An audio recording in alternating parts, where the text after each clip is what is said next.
Datos inoperativos. Cuidado con las macros ocultas. Cuidado con las macros ocultas. Hay que estar muy atentos a las macros ocultas.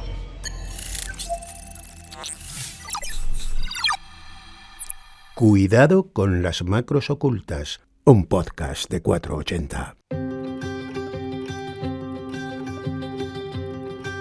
El primer ordenador IBM en España lo utilizó Renfe, y de hecho allí en el Museo de la Ciencia lo podéis ver, ¿no? Un aparato enorme que no cabía en dos habitaciones y que se hizo fundamentalmente primero para las nóminas y luego para disponer del segundo sistema de reserva electrónica que hubo en el mundo detrás de Japón. Soy Santos Núñez del Campo, soy ingeniero de formación y desde hace casi 20 años soy el señor Sostenibilidad en Renfe.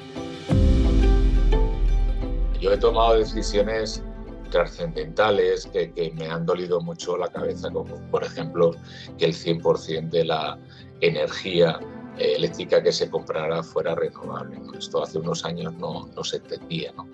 No se tenía capacidad para ver que esta energía no solamente iba a ser más sostenible, sino más barata que el resto de las energías convencionales por entonces, ¿no?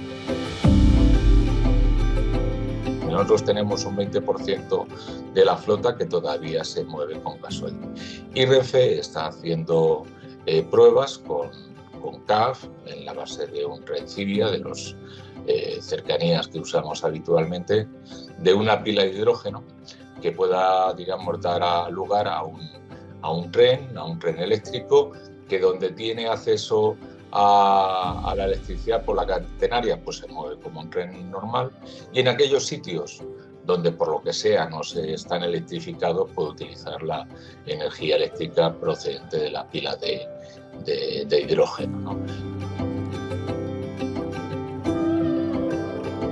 Todas las tecnologías que tienen que ver con la eficiencia, con el ahorro energético, son fundamentales. El máximo ahorro se produce cuando tú no consumes el kilovatio hora, ¿no? Por lo tanto, todas las tecnologías que tienen que ver con la sensorización, con el control de los consumos, también, con la gestión de los datos, con el Big Data, con la inteligencia artificial para gestionar esos datos y optimizar esos recursos, esas son capitales, ¿no?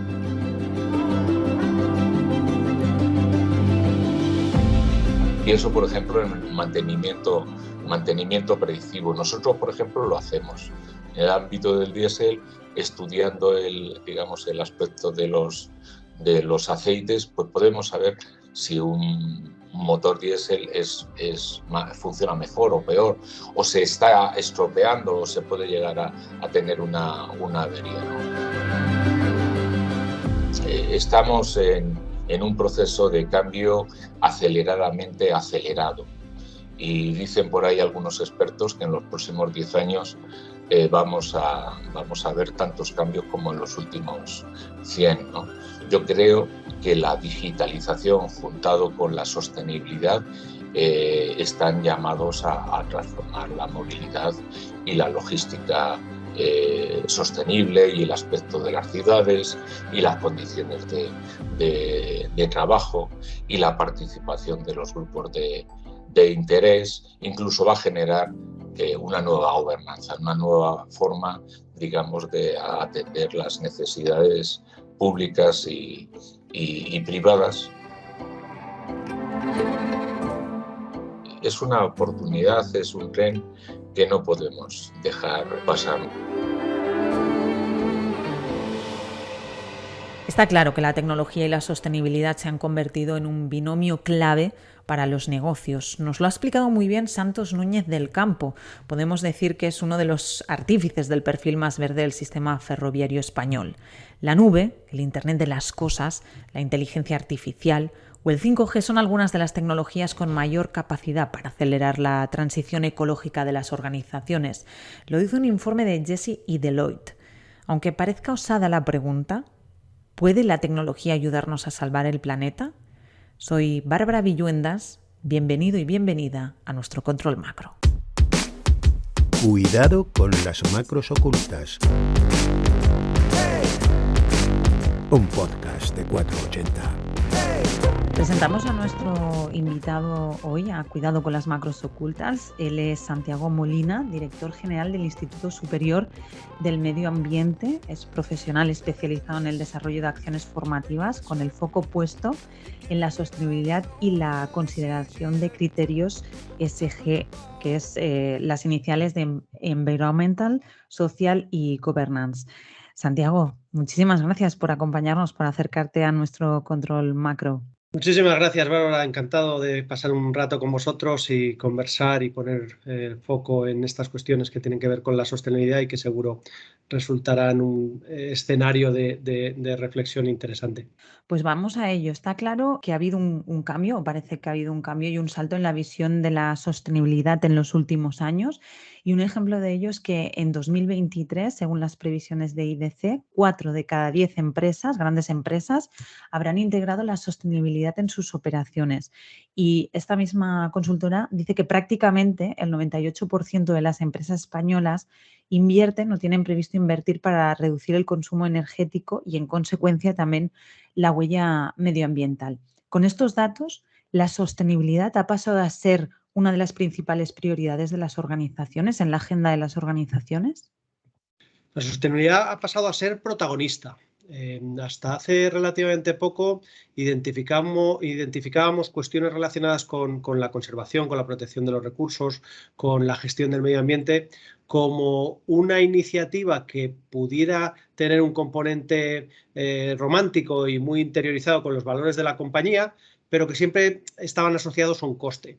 Hace relativamente poco tiempo, la evolución o la transición hacia distintos aspectos que tienen que ver con el desarrollo de la actividad, con la percepción que tienen las empresas o otras empresas o otros destinatarios de los servicios y los productos que ponen en el mercado las empresas, ha desencadenado una mayor voluntad de canalizar todas estas iniciativas en favor de sostenibilidad y de la consideración de la variable sostenibilidad. Y eso básicamente lo que ha supuesto es que a día de hoy prácticamente todas las empresas tienen un horizonte y un objetivo relacionado con la sostenibilidad, pero no tanto como un coste que deben asumir, sino como la identificación de una oportunidad que no pueden dejar pasar. Y sobre todo esa situación que cada uno de nosotros, cuando nos convertimos en clientes y cuando de alguna forma intentamos medir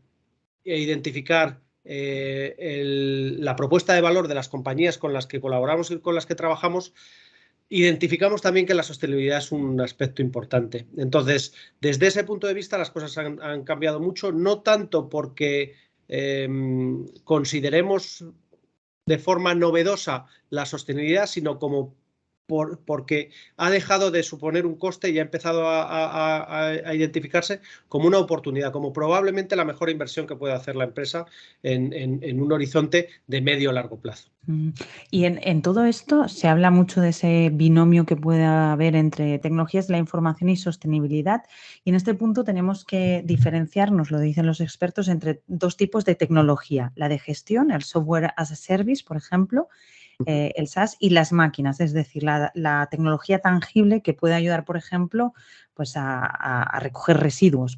Hecha esa diferenciación, ¿cuál es el papel que está jugando la tecnología para conseguir que las organizaciones, las empresas sean más sostenibles? Tenemos muchas. En el ámbito de la conservación, de la protección de los recursos, de la gestión del medio ambiente, tenemos muchísimas tecnologías que quizá comparten los dos elementos, el software as a service, pero también la tecnología que nos ayuda a hacer más eficaz la recogida de residuos, por ejemplo, cuestiones tan interesantes como que podamos cuantificar y anticipar el nivel de llenado de los contenedores de residuos urbanos que tenemos en las distintas calles y en las distintas ciudades. Que tengamos capacidad para calcular con anterioridad y anticiparnos a la necesaria recogida de rutas y al número de vehículos que vamos a necesitar para recoger todos los residuos que se producirán hoy en la ciudad de Salamanca, en Bilbao o en Barcelona. Que seamos capaces de utilizar la tecnología para medir la contaminación atmosférica o para regular el tipo de emisiones que se están emitiendo en un determinado foco emisor, en una instalación industrial, en un polígono industrial de Martorell. O sea, quiero decir que lo que estamos consiguiendo con el uso de la tecnología en el ámbito de la gestión del medio ambiente tiene mucho que ver con la gestión de los datos y tiene mucho que ver también con la gestión de la información que nos permite tomar decisiones. Con el uso de la tecnología hoy sabemos y tenemos muchísima más capacidad para hacer previsiones y hacer predicciones de cómo se va a comportar la contaminación y determinados niveles de elementos contaminantes en la atmósfera hoy, mañana o dentro de 4 días. Cómo se va a comportar un determinado vertido que se produce en la costa asturiana porque ha habido un determinado accidente y que gracias a la información y a la utilización de este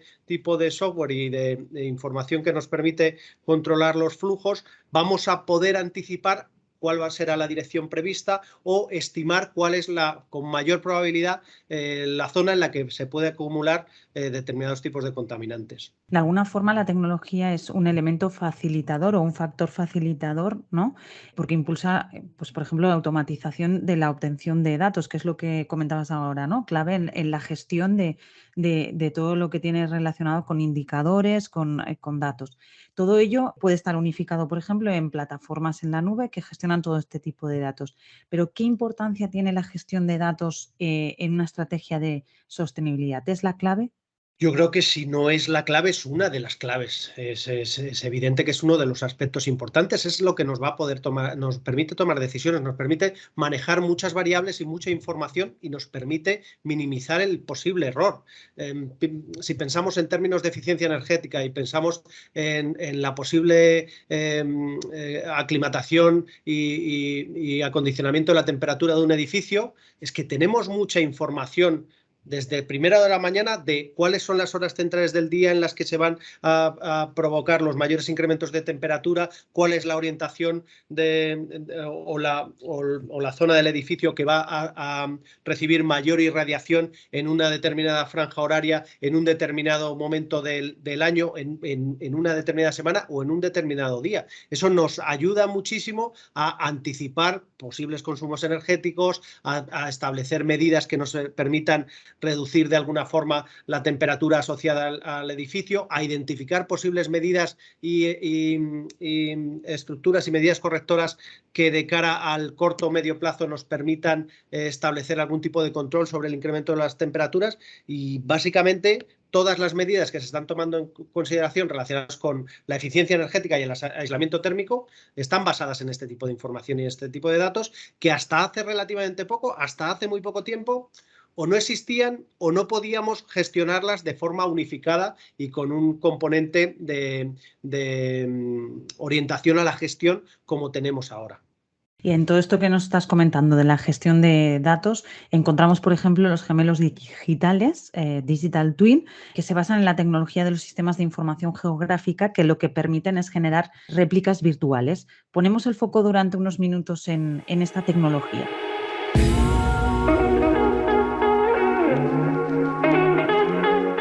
Seguramente ya has oído hablar de los gemelos digitales, que es la traducción del término en inglés Digital Twin, pero para los despistados vamos a intentar hacer una breve masterclass y lo vamos a hacer de la mano de nuestra compañera Ángela García. Ella es la General Manager de FAMA, plataforma tecnológica para la gestión integral de activos e infraestructuras. Es además licenciada en Ciencias Ambientales por la Universidad Autónoma de Madrid y tiene un máster en Gestión y Planificación Ambiental por la Universidad de Liverpool. Hola Ángela, bienvenida de nuevo a nuestro Control Macro, ¿qué tal? Hola Bárbara, encantada de estar por aquí otra vez. Hoy hablamos de esta tecnología que puede generar algunas dudas, así que Ángela, si te parece, vamos con la primera pregunta. ¿Qué es exactamente un gemelo digital? Sí, buena pregunta, buena pregunta. Pues mira, un gemelo digital es una representación visual de un producto o de un objeto físico. También puede ser un servicio o un sistema que simula el comportamiento de su homólogo real, ¿no? Sería como una réplica virtual, pues, de una máquina, de un coche, de una carretera, de un edificio o incluso podría ser también una ciudad, ¿no? Al final, ¿esto en qué consiste? Pues se basa en la tecnología geoespacial de los sistemas de información geográfica, conocida por las siglas SIG o SIG, para integrar datos y visualizarlos sobre un mapa geoespacial. A su vez, este mapa pueden ser en 2 o 3 dimensiones, pues utilizando también herramientas de modelado de construcción, conocido con las siglas BIM o la versión extendida, que es el Building Information Modeling, que da nombre a estas siglas, ¿no? Esto que nos cuentas nos puede dar una idea de sus usos y aplicaciones. Parece, si no me equivoco, que está muy relacionado con el dato, ¿no? Exacto, sí, efectivamente. Lo que permite sobre todo es recopilar datos en tiempo real y pues a través de la inteligencia artificial y el machine learning, pues analizarlos, monitorizarlos y generar predicciones. Lo bueno de estas tecnologías es que pueden integrar todo tipo de datos, desde el flujo de trabajo de una máquina o una fábrica, a la localización de vehículos, ubicar a personas en un ámbito geoespacial, o a los árboles, pues, que hay plantados en un espacio, o incluso, ya que estamos hablando en este episodio de temas de sostenibilidad, pues el consumo energético, ¿no? Toda esta información, Bárbara, es muy útil para hacer simulaciones y predecir cómo funcionaría un servicio o un producto. ¿Y entonces en qué sectores se está utilizando?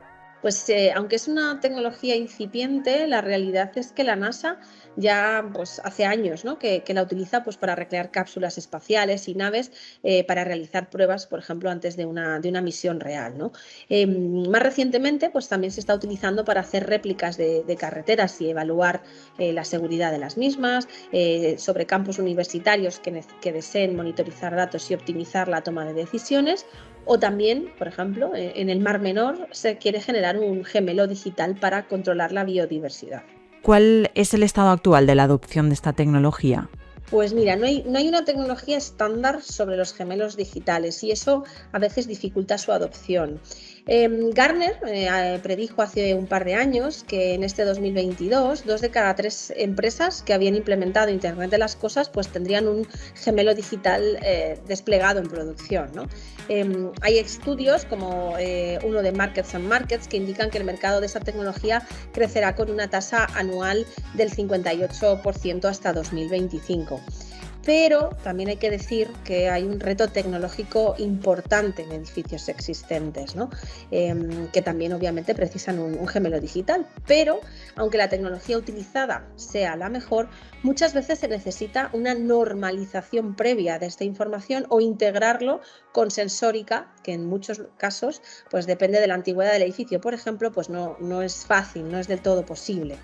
Por lo tanto, un tip importante es que no podemos olvidarnos que la idoneidad de una implantación de un gemelo digital pues debe estar condicionada a las capacidades tecnológicas del activo y sobre todo de las personas que vayan a manejar este modelo. Pues hemos conocido un poco las aplicaciones, los usos de esta tecnología, pero también de las advertencias a la hora de implementar este tipo de tecnología. Muchísimas gracias, Ángela, por ayudarnos a entender mejor esta tecnología y sus posibilidades y esperamos volver a verte pronto por nuestro Control Macro. Un placer. Muchísimas gracias, Bárbara. Muchas gracias a ti. Un abrazo fuerte.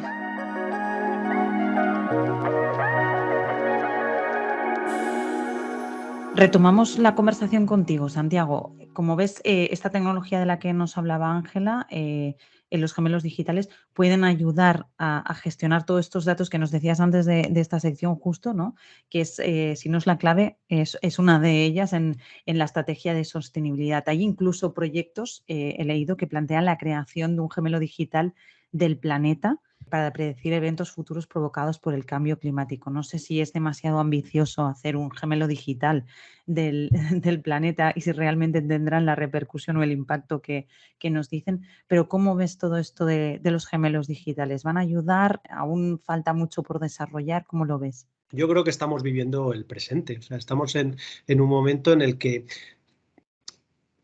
estamos haciendo la historia y estamos siendo partícipes de esa historia. Estamos siendo protagonistas de los cambios que ha traído consigo el último siglo. Y tú has puesto sobre la mesa un aspecto que es absolutamente clave, que es la necesidad de establecer estrategias de mitigación y adaptación al cambio climático. Ya sabemos que el cambio climático está aquí. Hace muy poco tiempo, no sé, hace 20, 25 años, era relativamente habitual ver y comprobar cómo entidades del ámbito científico intentaban convencernos de que existía el cambio climático y de que efectivamente teníamos y íbamos a sufrir dificultades al respecto. A día de hoy, el consenso internacional en la comunidad científica es superior al 99%. Todos tenemos, por supuesto, asimilado, porque lo estamos viendo cada día en nuestro propio entorno y en nuestras circunstancias, que las tendencias y que la repercusión del cambio climático es una realidad. Y lo que estamos consiguiendo o lo que podemos conseguir con este tipo de escenarios que nos planteaba Ángela tiene mucho que ver con eso. Podemos simular, podemos anticipar un ámbito en el que se está utilizando muchísimo a día de hoy. Este concepto tiene que ver con la evaluación de impacto ambiental y con la identificación de posibles impactos asociados a la construcción de nuevos proyectos. Gracias a este tipo de sistemas podemos establecer un escenario de anticipación frente a la repercusión que van a tener determinados proyectos. A día de hoy, año 2022, la incorporación de parques eólicos en zonas costeras en España, que hasta el 2022 era algo que no se estaba utilizando. Bueno, pues la simulación de los escenarios en los que se desarrollan estos parques eólicos nos están permitiendo saber, antes de mover un solo aerogenerador, antes de desplazar una sola máquina que pueda poner en marcha un parque eólico en una zona costera, cómo va a repercutir, qué implicación va a tener la puesta en marcha de este tipo de proyectos en una ubicación concreta. Entonces, es un tipo de tecnología que solo puede aportar valor. El gasto en sostenibilidad aumenta y cada vez hay más empresas convencidas de que la tecnología les puede ayudar a ser más sostenibles. Solo un 36% de los responsables afirma que sus organizaciones disponen, eso sí, de métricas para cuantificar sus esfuerzos en sostenibilidad.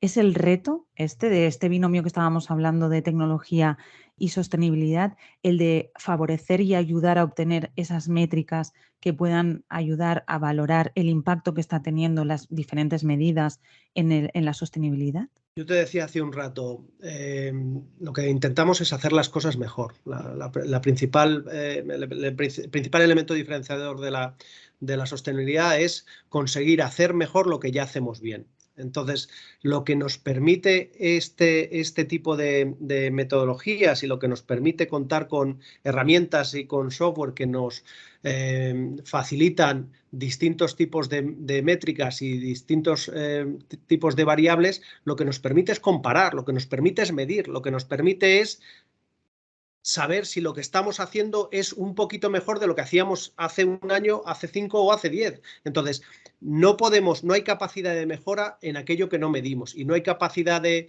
medir en aquello que no conocemos. Entonces, el punto de partida probablemente sea definir las variables, identificar los objetivos asociados a esas variables y hacer una medición continua de cada una de estas variables. Oye, ¿qué volumen de generación de residuos tiene mi proyecto?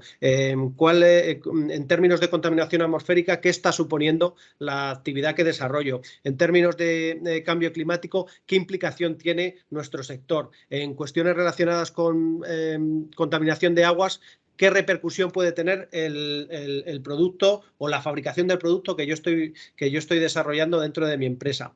Solo midiendo, solo contando con variables que me permitan llegar a un dato numérico, me va a permitir hacer una comparación y poder decir el año que viene, oye, pues efectivamente nos hemos fijado unos objetivos, los hemos alcanzado totalmente, parcialmente o solo en un pequeño porcentaje, pero podemos comparar en relación a lo que estamos haciendo o lo que estábamos haciendo en el año 2021, en el año 2018 o en el año 2005. Existe un concepto denominado taxonomía verde, que creo que tú conoces bien y que no querría definir mal. Entonces, si estoy diciendo alguna cosa en la que me equivoco, por favor, corrígeme.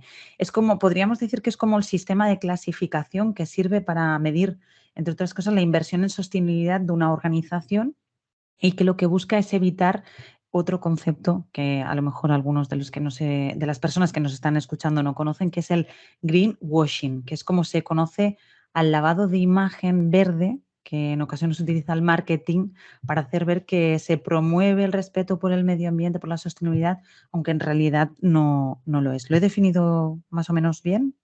Yo creo que lo has definido perfectamente. La taxonomía hace referencia a las normas del juego, a que tú y yo nos sepamos perfectamente identificar de qué estamos hablando. Si yo te digo que vamos a comprar 18 balones de fútbol, no hace falta que te enseñe un balón de fútbol para que tú identifiques exactamente de qué estamos hablando, porque las reglas del juego son sociales. Hace mucho tiempo que tenemos interiorizado un producto que está al alcance de todos, pero en el ámbito de la gestión del medio ambiente y en el ámbito de la sostenibilidad hablamos de cálculo de huella de carbono, hablamos de emisiones de CO2, hablamos de estrategias de economía circular, hablamos de reducción de la huella hídrica, hablamos de una serie de términos que quizás son más difíciles de identificar. La taxonomía de alguna forma entra a formar parte, es verdad que tiene un área concreta, que tiene mucho que ver con la inversión y que tiene mucho que ver con la forma en la que empresas e instituciones y entre otros el sector bancario está financiando, apoyando el desarrollo de proyectos que necesariamente tienen que ayudarnos a hacer esta transición energética en la que estamos inmersos. Y para eso surge la taxonomía, para que tengamos perfectamente claro qué es qué. Hemos hablado de diferentes tecnologías que pueden ayudar a las organizaciones a ser más sostenibles, de las métricas como reto principal, como punto de partida para comenzar y tener esa buena estrategia de sostenibilidad. Pero si hablamos de organizaciones, todas están en el mismo saco. Las pymes, por ejemplo, lo tienen más difícil. Las grandes empresas, por tener más recursos y por siempre ir, digamos, en los primeros de la lista en adoptar medidas, lo tienen más fácil. ¿Cómo está la situación por diferentes tipos de empresas? A ver, hay un elemento que siempre establece un elemento, o sea, un criterio diferenciador, y es obligación legal y necesidad de asumir determinados componentes normativos que a día de hoy están obligando a las grandes empresas en cuestiones de sostenibilidad en la elaboración de lo que hasta antes de ayer identificamos como informe de información no financiera y que a día de hoy forma parte del informe de sostenibilidad. La tendencia desde Europa, y hay una directiva europea que debe ser traspuesta y que previsiblemente será traspuesta por todos los Estados miembros en el transcurso de este año 2022, habla de la necesidad de elaborar informes de sostenibilidad que complementen las cuentas de resultados de todas las empresas que forman parte de este conjunto de actividades que estamos hablando. Entonces, hasta hace muy poco tiempo, todos los elementos que suponían una auditoría anual en términos de resultados de empresa lo eran con un componente financiero. A día de hoy, y desde hace relativamente poco tiempo, consideramos una serie de variables que por definición son información elaboración de informes de información no financiera. Bueno, pues desde este mismo, desde el año 2021, que es cuando se aprueba la directiva europea, y desde previsiblemente finales de 2022, que sea cuando se apruebe la transposición de esa directiva europea a todos los Estados miembros y previsiblemente a España, tendremos que hablar específicamente de informe de sostenibilidad, de manera que en un contexto global, la inmensa mayoría de las empresas, eso sí, no las micropymes, tendrán que hacer frente a ese informe de información no financiera. Pero al final, la tendencia es que todos vamos a tener que considerar este tipo de variables, porque yo voy a estar trabajando con una serie de clientes que probablemente tengan más o que algunos de ellos tengan más envergadura o que trabajen en otros mercados o que estén expuestos a un escenario más global, que van a demandar de mí los mismos datos, las mismas métricas y las mismas variables que les van a ayudar a ellos a conformar sus propios informes. Entonces, la sostenibilidad es algo que ya está en el core de prácticamente la totalidad de las actividades y negocios. ¿Y se están preparando bien las empresas ante lo que se avecina, estos cambios normativos que nos comentabas? Pues sí y no. Hay muchas empresas que llevan tiempo tratando de interiorizar en qué medida esto supone la necesidad de contar con nuevos recursos humanos y profesionales, especialmente y específicamente formados en el ámbito de la sostenibilidad, que puedan ayudarnos a elaborar estos informes y este reporting que va a ser y que está siendo imprescindible. Y hay otras empresas pues, que desgraciadamente por la situación de distintos mercados, por la propia idiosincrasia de este siglo de prisas que nos ha tocado vivir, pues están intentando resolver los problemas del mañana y de la semana que viene y quizá no han detectado todavía que hay que empezar a dar pasos con lo que nos vamos a encontrar dentro de unos meses y seguro que va a ser un elemento absolutamente protagonista en muy poco tiempo. Y la diferencia que puede haber legislativa respecto de otros países, porque claro, ahora estamos hablando en un mundo, decías ahora, el siglo XXI, ¿no? Pues un mundo globalizado y donde las empresas operan al mismo tiempo en diferentes países. ¿Cómo se hace la gestión de adaptarse a la normativa con legislaciones diferentes en diferentes países? ¿Esto cómo lo están haciendo las empresas? A ver, en esto, y yo creo que tenemos que estar además muy orgullosos, Europa es un auténtico ejemplo. Puso hace relativamente poco en marcha este Green New Deal, que ha supuesto el nuevo Pacto Europeo, que ha supuesto una estrategia de dinamización de la consideración de la variable sostenibilidad a nivel empresarial. La situación de incertidumbre bélica Rusia-Ucrania ha desencadenado que con absoluta inmediatez tengamos que hacer frente a todo tipo de recursos que nos permitan buscar una soberanía energética e intentar ser capaces de no depender de forma tan directa de energías externas. Pero en el conjunto global, Europa lleva mucho tiempo legislando y estableciendo unas normas que nos permiten sentar las bases para un mercado global que además están copiando otros muchísimos países. Al final hay muchísimos países en el ámbito internacional que utilizan la normativa europea como normativa de referencia y de base para desarrollar su propia estrategia de regulación. Y eso está ocurriendo y ha ocurrido en el ámbito de la sostenibilidad desde el inicio de la información no financiera. El Big Data, la inteligencia artificial están ayudando a las organizaciones, las administraciones públicas también a ser más eficientes medioambientalmente y uno de los retos que comentábamos es esa optimización de la gestión de esos datos a través de, por ejemplo, la supercomputación. Un ejemplo lo hemos encontrado en el Barcelona Supercomputing Center, el Centro Nacional de Supercomputación, que alberga el Mare Nostrum, que es el ordenador más potente de España y con el que es posible el proyecto Calliope para medir la calidad del aire. Calliope es un sistema de modelización, ¿vale? Igual que cuando vemos el tiempo en las noticias y nos explican si mañana lloverá o no lloverá, pues es el mismo tipo de modelos, pero en vez de predecir la precipitación o la radiación solar, el viento, es un modelo que está enfocado a predecir, a simular la calidad del aire, ¿vale? Los contaminantes. Mi nombre es Albert Soret, trabajo en el BSC desde 2007 y actualmente llevo el grupo le llamamos Servicios del Sistema Tierra. El sistema Calliope está formado de diferentes módulos, ¿vale? Y que además son módulos que han ido evolucionando a lo largo del tiempo, ¿vale? Entonces, todos estos módulos se ejecutan diariamente en Mare Nostrum, ¿vale? En el supercomputador, de cara a que esta información esté disponible en tiempo. Al final, un supercomputador lo que hace es, tienes diferentes ordenadores que trabajan de forma coordinada para dar un resultado. De hecho, muchos móviles de los que tenemos ahora ya tienen diferentes procesadores. Pues esto en un ordenador convencional, este pronóstico tardaría días o semanas o años en ejecutarse. Por eso tenemos que poner diferentes ordenadores a trabajar de forma colaborativa, que se llama paralelización, trabajan de forma paralizada, de cara a tener el resultado en tiempo y forma.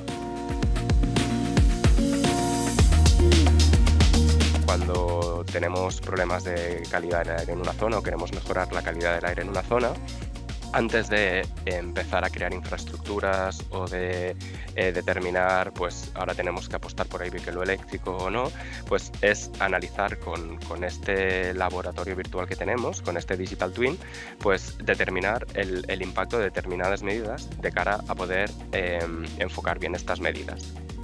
Por ejemplo, el tema de bajas emisiones, lo que se dice es, pues mira, en esta determinada zona no podrán entrar este tipo de vehículos. Pues tú con la modelización realmente puedes ver el impacto en la calidad del aire de esta medida y decir, pues mira, ya estamos cumpliendo o tenemos que ser más ambiciosos y realmente ser más restrictivos. El tema del Big Data está súper presente en nuestro día a día, tanto en la descarga de datos real time para poder inicializar bien nuestras simulaciones, como para poderlas evaluar. Y después también utilizamos técnicas de inteligencia artificial para corregir determinados parámetros de nuestra simulación. Lo que nosotros no hacemos es utilizar inteligencia artificial haciendo un modelo estadísticamente 100%. En el caso de nuestras simulaciones, nuestros modelos son físicos, integran el estado del arte, pues desde la formación de nubes, cuando estas nubes forman gotitas y precipitan, cuando se forma hielo, etc. Y aparte, estos resultados después aplicamos diferentes técnicas de inteligencia artificial para procesarlos y mejorarlos.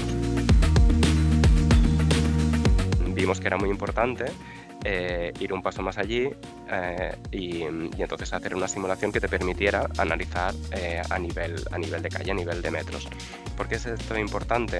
Porque al final tú dentro de una ciudad tienes gradientes muy marcados en calles que están más o menos cercanas, ¿vale? Tú puedes tener una calle que sea más o menos peatonal, en el que los niveles de contaminación son coherentes, están dentro de los límites que marca la legislación, pero puedes tener 50 metros más para allí o 100 metros más para allí un cruce de calles en el que tienes niveles muy elevados. Tiene en cuenta el dióxido de nitrógeno, que es el principal contaminante a nivel de ciudades, y lo que queremos hacer es extenderlo a más contaminantes. Y después también lo que queremos hacer es poderlo extender a nivel de toda España. Ahora mismo hemos hecho un primer prototipo, hemos desarrollado todas las herramientas. No llega a ser el área metropolitana de Barcelona, es Barcelona y las ciudades colindantes. Y esto nos ha permitido desarrollar toda la tecnología de cara a poderlo extender después a nivel de toda España. Santiago, retomamos contigo la conversación que estábamos teniendo al hilo de esto que acabamos de escuchar, Calliope, un ejemplo de cómo la tecnología, en este caso la supercomputación, también con inteligencia artificial, Big Data, tienen unos usos concretos en la sostenibilidad, que es para medir la calidad del aire. Pero leía, por ejemplo, no hace mucho en una entrevista en XL Semanal a uno de los pioneros en computación cuántica, José Ignacio Latorre, actualmente director del Centro para Tecnologías Cuánticas de Singapur, y decía que aún nos quedaban entre 25 y 30 años para que la computación cuántica llegara a las empresas o a los domicilios. Y eso sí, destacaba pues la ventaja que iba a suponer y el impacto en la capacidad de cálculo y de obtención de datos que iba a ser impresionante. Nos queda un poco lejos todo esto de la computación cuántica. Si la supercomputación nos queda lejos, la computación cuántica aún mucho más. Pero ¿hasta qué nivel crees que todos estos, la supercomputación, la computación cuántica, va a ayudar a ser más eficientes en la obtención de datos, en las métricas, en las previsiones, en todo lo que tiene relacionado con la sostenibilidad? Creo que hay un reto muy importante por delante y creo que efectivamente tardará en llegar al ámbito ciudadano todos estos cambios y todos estos avances, pero la realidad es que están llegando ya. La realidad es que cuando en una ciudad como Barcelona, como Bilbao, como A Coruña o como Madrid, uno va a coger un autobús, tiene la posibilidad de, con una aplicación, saber a qué hora exacta va a pasar el autobús por debajo de su vivienda. Cuando uno se levanta por la mañana, tiene la capacidad de identificar con una posibilidad de acierto excepcionalmente alta si va a llover o no a las 12 de la mañana, que es a la hora a la que tenemos no sé qué reunión con no sé qué cliente y para la cual teníamos previstos un desplazamiento. a día de hoy somos capaces de identificar hoy, gracias a este tipo de métricas y gracias a la medición de todas estas variables, somos capaces de anticipar fenómenos de inundaciones en ríos, consecuencia de incrementos de las precipitaciones en determinados momentos del año, y somos capaces de anticiparnos a fenómenos de contaminación atmosférica en determinadas ciudades y necesidad de tomar medidas en relación al control o a la recomendación de uso del vehículo particular. Entonces, es que esto ha empezado ya. Es que quizá el cambio vaya a ser tan progresivo que no seamos capaces de identificar que esos cambios son consecuencia directa de la computación, de la métrica y del uso de las tecnologías. Pero yo creo que eso es muy positivo, porque precisamente porque ese cambio es muy progresivo y paulatino, y porque no lo estamos identificando como un cambio que suponga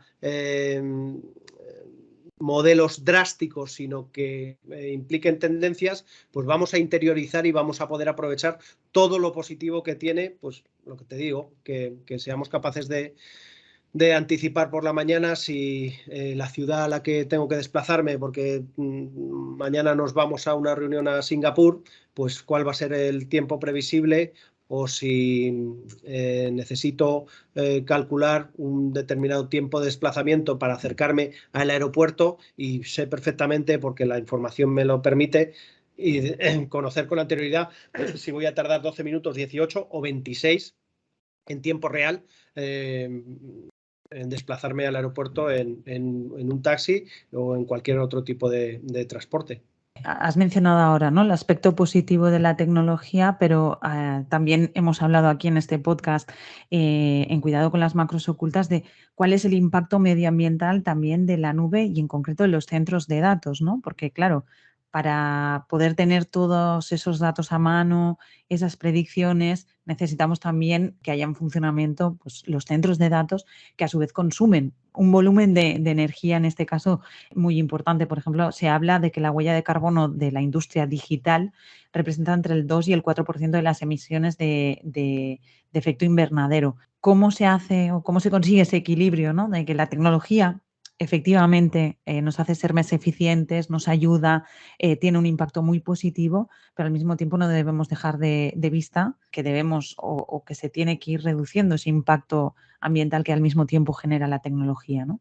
¿Cuánto hace que hablamos de eficiencia energética? Hace muy poco tiempo, 20, 25 años que venimos hablando de la necesidad de reducir el consumo energético para ser más eficientes en la generación de energía. Hace poco tiempo.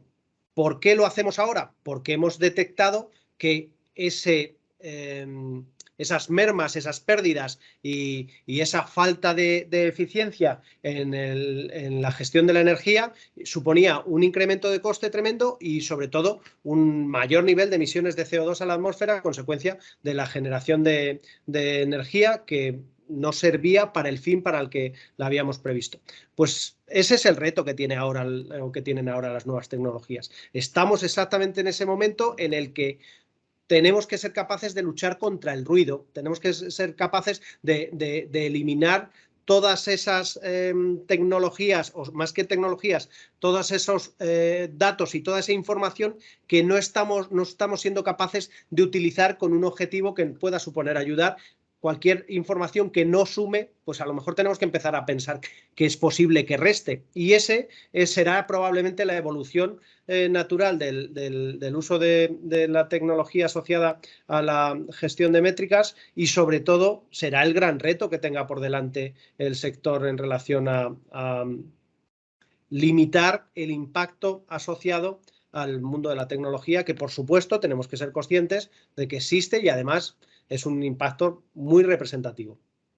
Hemos hablado de retos, de impactos, y para acabar siempre preguntamos a nuestros invitados y nuestras invitadas la misma pregunta: ¿cuál es tu macro oculta? Entonces te preguntaría cuál sería tu advertencia, un poco, no sé si tecnológica o en este caso hablando de la sostenibilidad, pero para acabar, ¿cuál sería tu macro oculta? Pues mi macro oculta es muy sencilla, que vivimos en un mundo permanentemente conectado y que si algo nos ha enseñado la gestión del medio ambiente durante muchísimos años es que todo es consecuencia de un equilibrio, de manera que si en algún momento desviamos o pensamos que por mejorar determinados procesos no va a suponer consecuencias establecer pequeños desequilibrios, pues probablemente nos equivocaremos. Necesitamos analizar la variable sostenibilidad como un todo. Cada unidad en su medida, cada empresa en su propio proyecto, cada sector en su propio ámbito, cada entidad municipal en la posibilidad de mejorar la gestión de la variable sostenibilidad en todo su ámbito de competencia.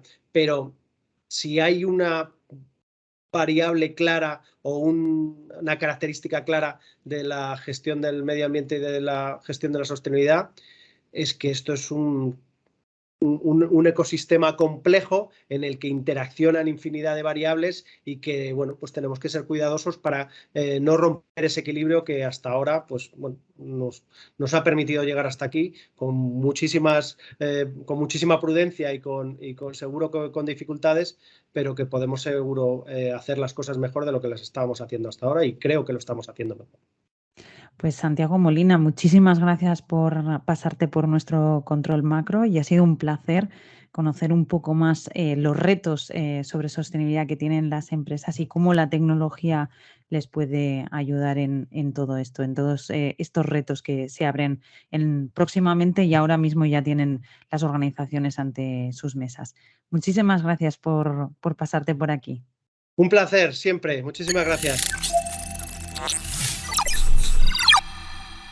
No puede pasar un solo día sin tener un impacto en el mundo que nos rodea. Lo que hacemos marca la diferencia y tenemos que decidir qué tipo de diferencia queremos hacer. Es una cita de la inglesa Jane Goodall, considerada la mayor experta en chimpancés del mundo.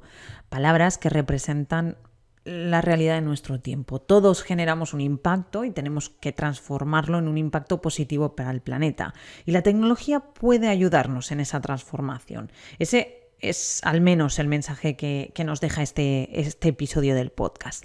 Recuerda, en nuestra página web, en cuidadoconlasmacrosocultas.com, encontrarás en las notas del podcast esta y otras referencias y menciones interesantes. Aquí también podrás escuchar todos nuestros episodios. Y para ayudarnos a hacer crecer este podcast, compártelo, déjanos una valoración en tu plataforma de audio con estrellas, dale a un me gusta o déjanos un comentario. En la siguiente entrega ya te avanzo que hablaremos de tecnología y personas mayores. ¿Cómo puede la inteligencia artificial ayudar a mejorar su calidad de vida? Mientras, ya sabes, cuidado con las macros ocultas. Datos inoperativos. Cuidado con las macros ocultas. Cuidado con las macros ocultas. Hay que estar muy atentos a las macros ocultas.